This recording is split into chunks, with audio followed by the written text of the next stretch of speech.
iPhone users can enable tracking in the system camera and third-party apps without the multifunctional module.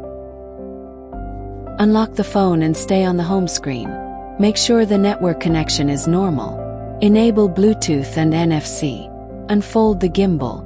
Touch the phone's NFC area to the gimbal's NFC area. Wait for the pop-up window and follow the instructions. During the pairing process, the indicator on the pan axis will blink white quickly.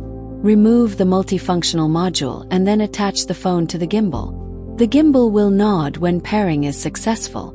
The indicator will show solid white. The phone will automatically connect to the gimbal in next use. To pair with a different phone, press and hold the trigger, shutter record button, and switch button simultaneously. You can then continue pairing. The indicators on the gimbal will show the DockKit tracking status.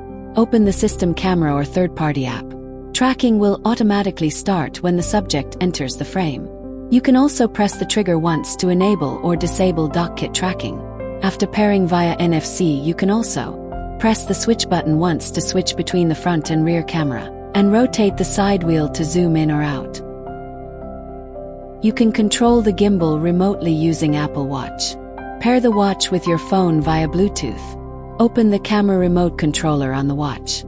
Swipe on the screen to adjust the composition, and tap the subject to start tracking.